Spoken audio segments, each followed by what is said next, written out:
are now locked into the Live with Brandon Blakney podcast. Here is your host, Brandon Blakney. Hey, what's up, everybody? Welcome to another episode of Live with Brandon Blakney, joined by my guy, Zach Noble, podcaster, basketball insider. Zach, appreciate you hopping on with me this evening. Yeah, really happy to be here, man. Always excited around this time of year. This is honestly as electric as it gets in the NBA. Trade season, I say, free agency, all combined into one. Oh, yeah, most definitely. So we know we had to get you on to pick your brain some. I know as far as like the show starts, I love to kind of let people introduce themselves a little bit. So love following your work the last couple years, honestly, man, just seeing your dedication to the game and giving your insight. Literally just saw a tweet from you going at Colin Cowherd's head. That was hilarious, man. So love the insight. Tell us kind of how you developed your love for the game and how you got into sports reporting and journalism. Yeah, you got it. I'll go back a little bit. So, long story short, I've been wanting to be a sports agent since like sixth grade, and that's kind of where my love started. I went to Timberwolves games, KG's whole career. So that's where it originally started and played throughout high school and elementary school and all that jazz, but nothing on too high of a level playing wise. But I still hoop almost daily. I love Nice. it, like every aspect of it. But honestly, I worked to be a sports agent up until like, I don't know, 26, 27, went to grad school, got my master's for it. Still is helping me in the business world, what have you. But I represented guys overseas. I represented a couple NFL guys that fell short. I was close to making it happen, but eventually just couldn't make it full time. So then I wanted to keep the sports dream alive. So I got into podcasting. I had these relationships with all these agencies, and that was an end to these players. And so I'm like, I would love to start an interview show, talk about the game I know and love. I basically watch every team all the time, all year. I've been doing it for, I don't know, 12 years, but there was a stretch of up until this year, this was like probably got around 60-70% of all teams games, but like I was at a stretch like 80-90% of every team's games for, I don't know, 6 to 8 years run there for a while. Sheesh. And I'd put that to anybody. I really would, because it's a really hard thing to do and super time consuming. There's 30 teams in the league. And so I just love, honestly, watching player development. That's my favorite part about the league. Yeah. And that's why I can get into every team's games. And I like different brands of basketball. There's not a lot of different brands in today's game. That's the crazy part, but you get in the dirt, you'll find it. You get to the shitty teams. Oh, man. You don't mind me saying that? No, you're, you're good. That's where it gets interesting compared to a lot of the synonymous play in today's game. But no matter what, I mean, I just love the business of basketball. I love the on-court game. It's always going to be a passion of mine, and I'm going to just right now I'm okay with making a couple bucks on the side and here and there, but I'm still pursuing as a podcaster. I've been with Balls Life for about 5 years now. I had my own show for 5.5 years on a little hiatus of my own show, but been guesting, like I was telling you, for a long time, and that's going to be continuous here going forward. But stay tuned. I should be having a show dropping soon again, hopefully. Should have a lot of players on. I've interviewed over 200 players in my time. Nice. And yeah, some owners, big time names around the league and media, and I've had a lot of fun doing it. So just building connections and relationships there has been a blast. I wouldn't trade it. Absolutely, man. And I was a basketball scout for a while, Nice. covering the youth scene, you know, the EYBLs of the world and Under Armour and independent tourneys, all kinds of stuff. So you definitely learn that it's a real tight-knit community, and you see a lot of the same faces a lot. You got it. Absolutely. So I wanted to kind of talk to you before we dive into everything else, something that you said about the agency side of things. Were there any college players that were big time athletes that we might have heard of that you managed? Honestly, it was mostly overseas guys. Okay, There, I okay, was close on a couple guys who got drafted. And I'll tell you off air, but okay. We'll it, save it. We'll save yeah. it. But no, mainly just guys overseas and like the CBL, Canadian League. I sent a couple up there and what have you, but that's about it. Is it different, like as far as like managing basketball players and representing football players? Is there a difference to the two leagues? To be honest, I mean, pre-draft is the main difference. That's really how you recruit them, how you treat them. A lot of that's the same. I mean, you see guys cross sports or agencies cross sports, and um, you can do it. I mean, it's very possible. But eventually, once you get a big time player, you want to focus on that league because that's where their relationships lie. That's where you're going to be spending your time. And you don't see too many big time agents on both sides of the game. But it's starting to come that way. People are trying, Yep. but there's agencies who do both sides on a really high level. That's for sure. Most definitely. So you switch over to the media side of things, which is a totally different ball game. Still, obviously building those relationships, but the skill set's a little bit different. How comfortable are you getting on camera and get behind the mic initially? Yeah, so I'm still getting used to it, man. It's because everywhere is different. Every relationship or I mean conversation is different. You can say, but Hmm. at the end of the day, you just want to be yourself. And if it doesn't mesh with the other person or it doesn't flow, that it is what it is. But I mean, you want to be. I always say experience and knowledge will prevail. You put in the work in anything. I mean, it's I heard this one of my favorite authors, James Clear, Atomic Habits. He was talking about today. I was listening to him on a pod, and it's not Hmm. 10,000 hours because that was the old saying of Yeah. beating the drum for 10,000 hours, but it's 10,000 iterations. So trying something 10,000 different times, and eventually you'll get there to the one you want or be more perfected at it. And you should be, if you put in that much time, you will be tough to reckon with and be far ahead of the rest. Absolutely, man. I love to quote my guy Nipsey Hussle, man. Preparation meets dedication, bro. You Yes, know what I'm sir. saying? It always pays off. And I know, like we were talking about a little bit earlier, kind of the draft just being such a hot thing in sports. Summer league right around the corner. A lot of guys that we're waiting to see. Um, we got a lot of, this is a North Carolina based network, so a lot of Carolina fans, a lot of Charlotte Hornets fans, and I kind of want. That was one team I was looking at where I love what they did addressing the perimeter with guys like Brandon Miller, Nick Smith Jr., and those guys. Love what the Jazz did with Taylor Hendricks, Keontae George, Bryce Sitzenball. Who were some teams that you kind of walked away from and were like, okay, they definitely added pieces to make them better? Yeah, so I would start for me. The team who won would be the Houston Rockets, in my estimation. I just think what they've built over the last few years has been incredible. I've been a huge believer in him outside of the coach, and they got rid of him at the right time, and Mm, they picked up an excellent one. But he's an excellent coach with established players. Now he's got a new task at hand of developing a bunch of players. So we'll see if he's got that in his toolbox. It'll be interesting to see Udoka with the development role here. I'm really looking forward to that. But I loved Cam Whitmore. He was in my top 5, dropping all the way to 20. I thought he was a steal of the draft. You think his Uh, coach, man, really like that? I saw the reports about him maybe yeah, selling him out a little bit. that's insane, honestly. If that's true, I heard that too. And Yeah.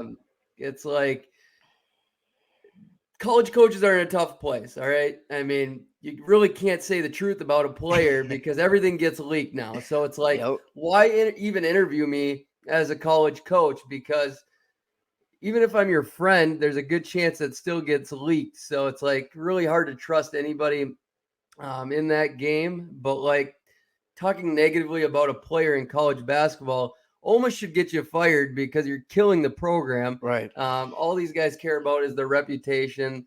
Uh, kids' personalities these days are pretty sensitive. I mean, it's hard to give them real criticism and Mhm. take that and have challenging conversations with these dudes. So you got to take it for what it's worth, and you got to be tricky with your words, I guess. And I mean, it's a player's game. So I It mean, is. you got to be really relatable as a coach. I mean, Yep. that's where Doc Rivers faults. I mean, there's a plenty of guys. I mean, that really struggle on that end of it. But a lot of them are older coaches too. That's something where you see older coaches fading out. And I mean, that's always been in the history of the game. It's like that's the part where it's hard to relate to guys so many years younger than you, Facts. and Facts. especially if you didn't play the game or you played a completely different game. But other teams or fits I liked. I do like what Charlotte's doing. Even though I was a Scoot Henderson guy, I thought he would have fit Yeah. very well there too. What do you think about that Nick Smith pick? Like I like him. There was a couple guys I felt like that were such big time players coming out of high school and kind of dealt with some adversity in college and kind of fell down a little bit. What did you think about him kind of translating to that system? Yeah, I forget if it was his mom or somebody else, but I'm pretty sure it was his mom that like was just so focused on like these guys, these are haters. I mean, it's just like, no, this kid's really happy just to be getting drafted here. I'm pretty sure it Yeah. was him, and he was just elated, and like his mom was almost ruining it for him. I want to figure out who that was. I'm pretty sure it was him, but that's what I thought of right away. But he's got talent. I mean, Yeah. it's tricky. He like you look at Dennis Smith Jr.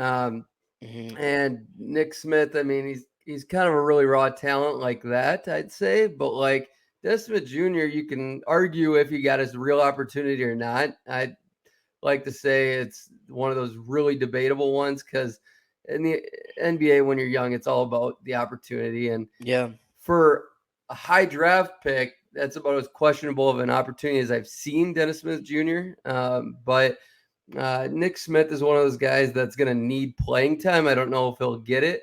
He might in Charlotte, he might, but I don't know. The shots got a little ways to go. I think he's got an all-around game that needs to be untapped. But Yeah. Yeah. he's definitely it's a high upside play for sure. One of those boomer bust picks, Yeah, which they swinging for I the hate that fences. saying, but it is what it is. Charlotte needs talent, and so they got to take some swings for sure. Yeah. Jarris Walker might have been a little bit of a reach. My biggest reach, honestly, was Anthony Black at 6. I'm not an Anthony Black guy. Yeah. It could come around and bite me in the ass, but he was the one guy who was lower on than everybody else. And it's like Orlando's got a million guards there, Oh my and they gosh. still need developing. And Fultz is coming along. Yeah. I still believe in Suggs, but like you got this dude. I think he is a guard to me. He might be able Yeah. to defend wings. He's super long, but you draft him that high to be a lead guard in my estimation. So, and everybody else talks about him as a lead guard. Okay, Yeah. I see the court vision in the past, and I see it, but I get what you're saying elite. too. Yeah. Yeah. When you're drafting somebody at 6, he better have an elite skill set somewhere. I just don't see anything being elite with this guy. Defense, maybe, but that's really hard to say for his body of work. And as a Kansas fan, I watched him pretty closely in the tournament, but also I'm a Musselman guy. Musselman's been on my show a few times, and Okay. I love Arkansas. They had a really fun team this past year, so Yeah. I watched him pretty closely, and so I feel like I have a good guesstimate on him, but that's all that is at this time. I know. Speaking of Arkansas, a few people felt like Ricky Council should have got a few more looks off that squad, and I agree. Yeah, I like Ricky Council. Seriously, like he could have been late first round. I'd have been cool with it. One other I'd like Grady Dick. Okay, 13 Kansas guy as I am. He at 13, he could have gone much higher. I mean, he could have gone to 6 to Orlando, even though that would have been a stretch. But like, he fits a need in Orlando. Like, right, they need shooting. They need it. They badly, need it very badly. And so, and he fits a position like there's not a ton of competition right now. in that 2-3 spot. So that would have been a reach I'd have been okay with. But I think he's going to be awesome in Toronto. Yeah. I think it sounds like they might trade Gary Trent Jr. Grady Dick's going to fit right in there. But he's a guy that I don't think needs a ton of minutes, like, to be great. Like, He doesn't need the basketball really either. Yeah. I mean, he's low maintenance. For sure. And that's a part of not needing a lot of minutes. Like, he knows what he's good at. He knows his role. But some people believe in his athleticism more than others. I believe in his defense more than others. I'm not a huge believer in his athleticism like some, but I compare him to Klay Thompson, honestly. I really like that one. But right behind him, Jordan Hawkins. I think the two best shooters in the draft went back to back. I think I had him number 7 on my board. Okay. He's in New Orleans. That's a tricky situation, but I just really love his upside. I love his all-around game.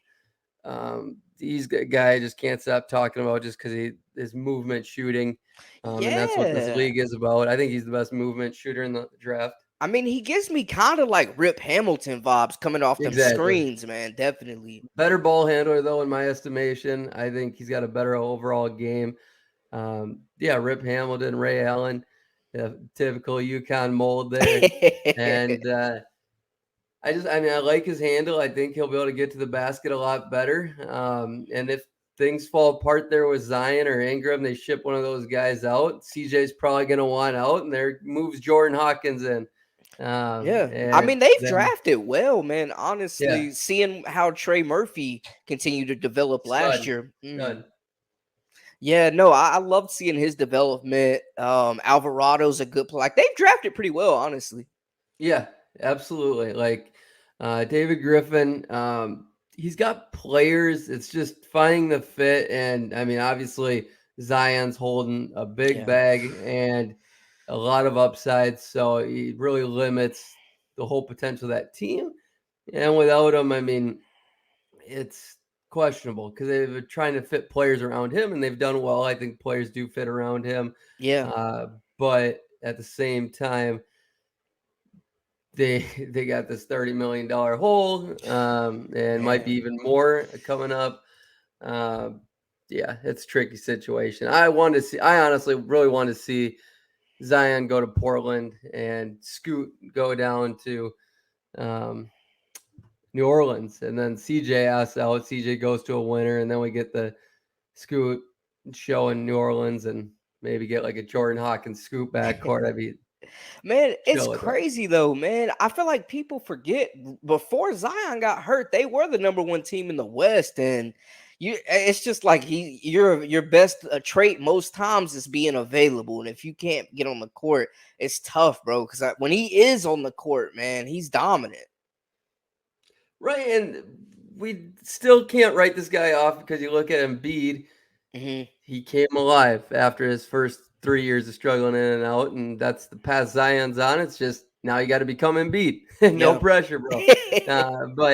And I'm not saying like as great as Embiid because you're a completely different player, but I mean he's already proven to be an all-star when he's been healthy enough. But all I'm saying is go from 0 games to 60 plus. That's all I'm asking.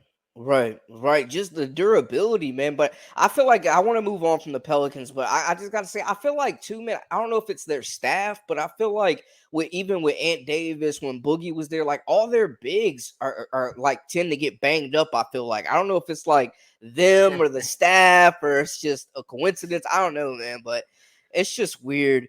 But a couple other guys I want to look at because I want to talk about some sleepers too because I know you got a few. And I've been looking. I think like the second round of this draft. This is going to be like one of those drafts we look back in 10 years and we're like, there was a lot of solid guys. Like maybe not a whole lot of star power, but a lot of solid role players that are contributing to winning teams. I think we could see that. But looking at like what the Mavericks did with Derek Lively, it gives me like Tyson Chandler feels. Yeah, perfect draft by the Mavs, to be honest. I love everything they did. Olivier Max Prosper. He fits Luka perfectly, exactly what they need after shipping out DFS. And It sounds like Reggie Bullock, who knows if he's going to be locked in there, and he's fading on defense anyways. So I feel like that guy's going to play quite a bit quickly. Hopefully not for Mavericks fans' case, but I mean, he could be a great defender right away. He's got the NBA body, but you're right. The center spot, I mean, it's literally Dwight Powell that can fill that role. This guy, I mean, is a need. Like, they addressed their needs very nicely. Throwing Jaden Hardy there, this is the best young core they've had in a very long time. So it's a risk because Derek Lively is still pretty untapped, but I see the potential. I see it. It's crazy, man. As we were talking about Nick Smith, him and Jaden Hardy honestly kind of remind me of each other, man. Yeah. You know what I'm saying? Like that being able to just be a spark plug on offense and give you a quick spurt of points. I'm still wondering too, like, what are they doing with Kyrie? I saw he could get that super max, man. I don't know if you could say no to that. Anybody who super maxes that guy needs to be drug tested, which that's the great thing about ownership. You can take all the ayahuasca, you can take whatever drugs you want. That's being the boss. That's Mark Cuban. I don't think does much of that. He's just high on life, but he's a desperate man. Cubes is a desperate man right now. I feel for him because I think he's putting in the effort. But I mean, for some reason, just can't get dudes there. And I think it's more on the location, more on necessarily guys wanting to play with Luka. I'm not sure people really want to play with Luka yet. They're still trying to figure that out. I don't blame him, honestly. If I was a star player, I would be hesitant. Let me ask you, why do you think him and Porzingis didn't work out? Well, Porzingis is kind of like the Jaylen Brown, Jason Tatum situation right now, except those guys, I mean, are quiet and more reserved, where Porzingis, I don't think, is necessarily that quiet. Where the reason why I bring them up is because they both want to be the number one guy. Their play styles still haven't meshed.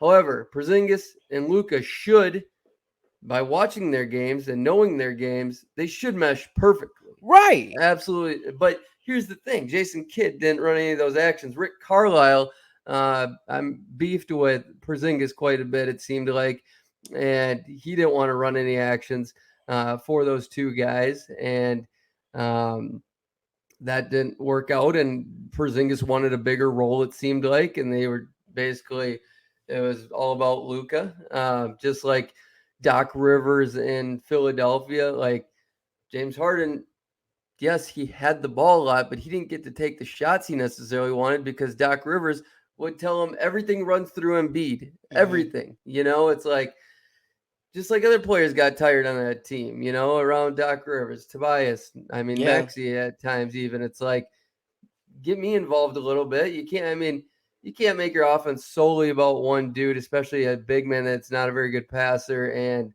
holds the ball quite a bit. So that's a tricky thing. But coming full circle, we were talking about Kyrie Irving. We're talking about Luka. I truly think Kyrie's just bringing up these other teams just to get that max out of Dallas. And I think it's leaning like he'll get that max. Yeah.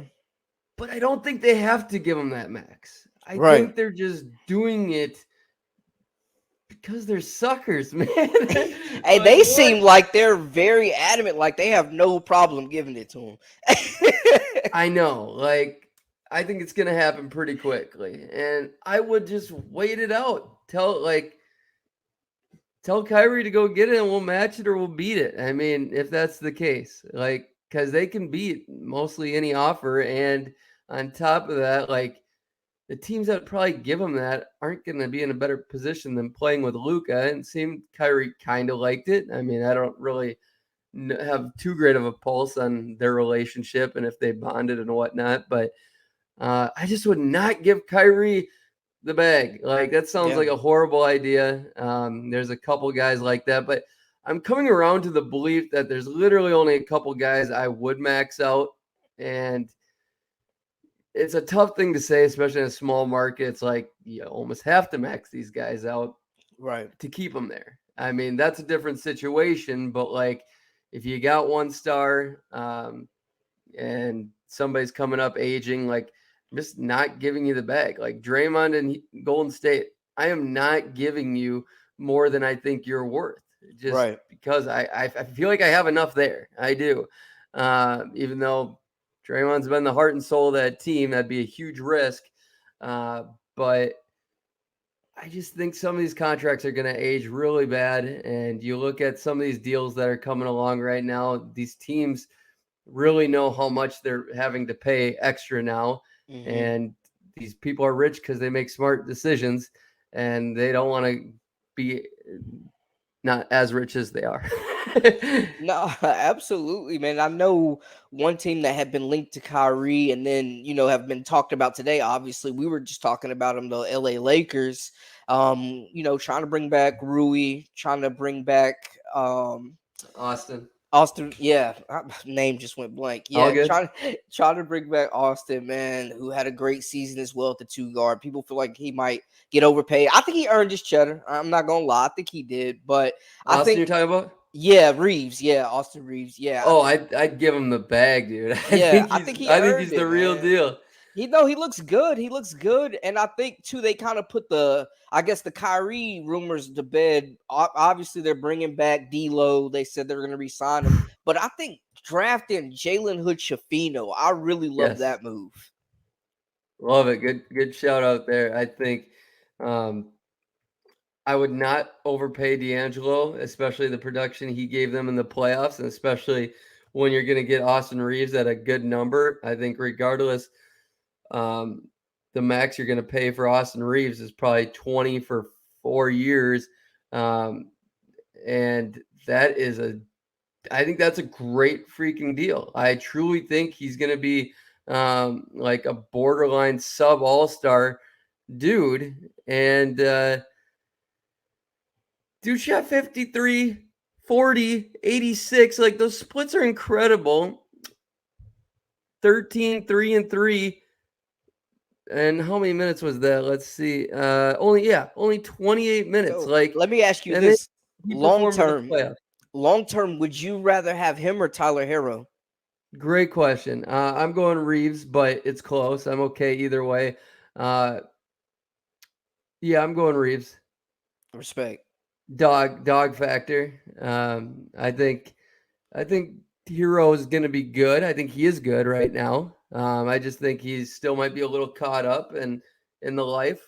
He down And there in Miami, boy. yeah, no doubt. But like they're keeping him a little grounded, but it seems hard because I mean you can be grounded, but you're not on the court, so that's the thing.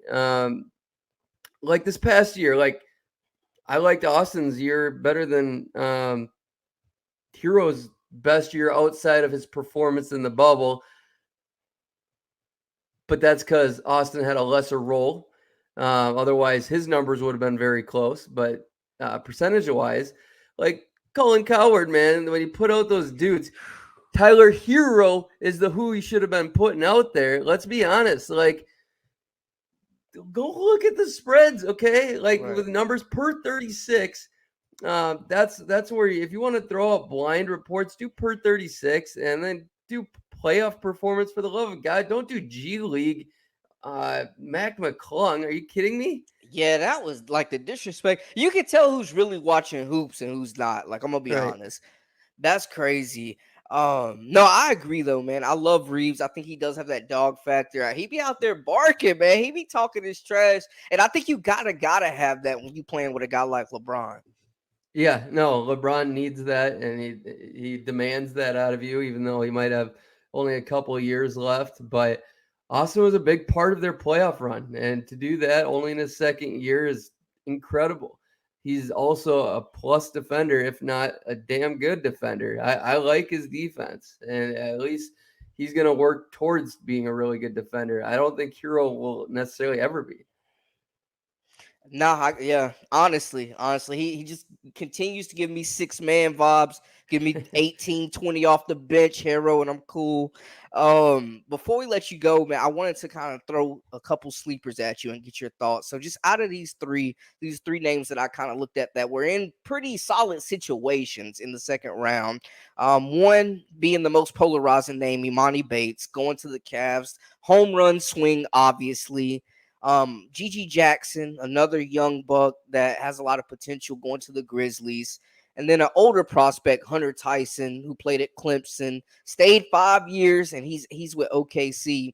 Do any of those guys stick out to you, or what are your thoughts, especially on Imani Bates?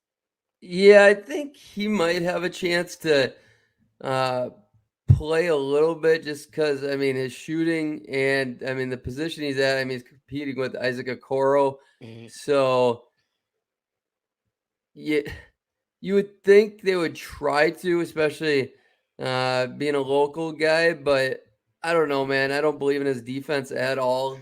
They say he doesn't guard or pass it, just a scorer, man. Yeah, in that offense, they need passing really bad because outside of Mitchell, even though Mitchell isn't even an elite passer, like him and Garland, like they're both solid passers. That's why they can play together, and they're both solid shooters, so they can play together. Just the talent exceeds the fit there, in my opinion, overall in that lineup and those other guys. But like they still need more shooting.